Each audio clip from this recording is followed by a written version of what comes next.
मैं आपको एकदम आसान से आसान तरीका बताती हूँ मेहंदी लगाने का। बस छोटी छोटी एक दो बातें ध्यान रखें। जब भी आप अपने हथेली पर क्वीन रखें तो एग्जैक्टली एक दूसरे के सामने ही रखें।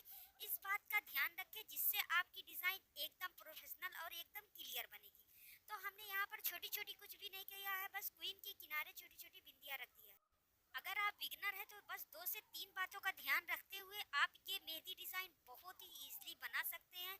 आप अपने हथेली पर कोई भी बैंगल्स चूड़ी या घर में कोई भी खराब चूड़ी उससे उसका शेप रख ले और उसके अंदर ही इस तरीके से छोटी छोटी बिंदियां रखते जाएं। बस और कुछ भी नहीं करना है। अगर मेरे चैनल पर नए हैं तो चैनल को सब्सक्राइब कर ले, जिससे आपको आसान से आसान टिप्स वाली तमाम सारी मेहंदी की डिजाइन आपको मिलती रहेगी।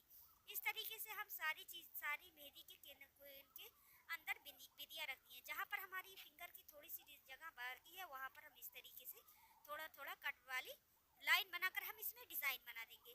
बस आपको दूसरी बातों का ये ध्यान रखना है कि जब भी फिंगर के किनारे पर लाइन बनाए तो वो फिंगर के नाखून पर भी इस तरीके से कर ले।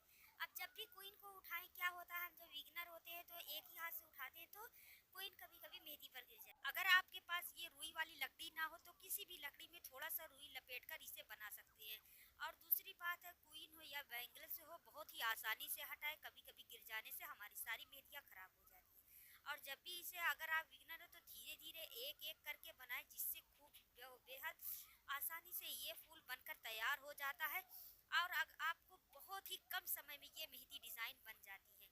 और आपको दूसरी बात है ये ध्यान रखना है, जब भी लाइन को खींचे तो सबको एक दूसरे के ही डायरेक्शन में ले जाएं। ऐसा नहीं कहीं कम और कहीं पर ज्यादा है।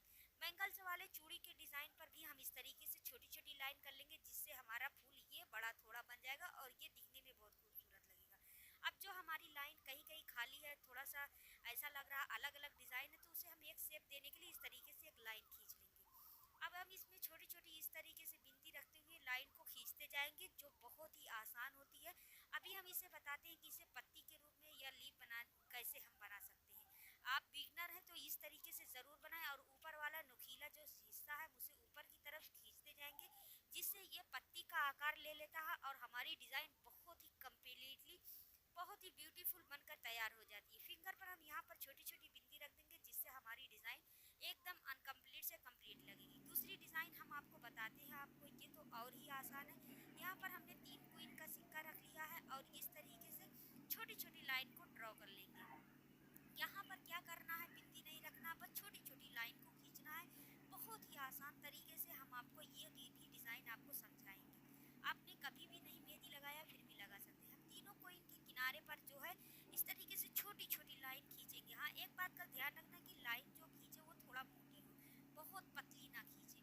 अब इस तरीके से एक दूसरे के डायरेक्शन में हम इस तरीके से मिला लेंगे और छोटी सी एक फूल यहाँ पर फिंगर पर ले जाकर एक दूसरे को अटैच कर देंगे।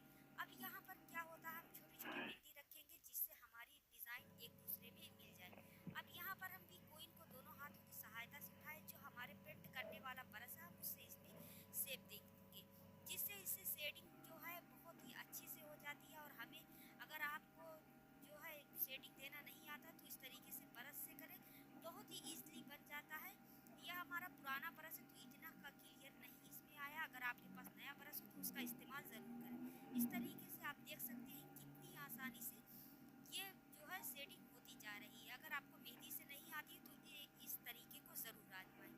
वीडियो अच्छी लगे तो सब्सक्राइब कर लिया करें, क्योंकि नई जो वीडियो होती है वो सबसे पहले आप तक पहुंचती जाएगी। यहाँ पर हमारे तीनों फूल जो है कंप्लीट हो गए। हम इस तरीके से लास्ट में जो है शेडिंग कर लेंगे। इस तरीके से अगर जो फिंगर है वहाँ पर भी हम इस तरीके से कुछ डिज़ाइन बना देंगे, ताकि मैं आप लोगों के लिए इससे आसान भी डिज़ाइन ले आ सकूँ।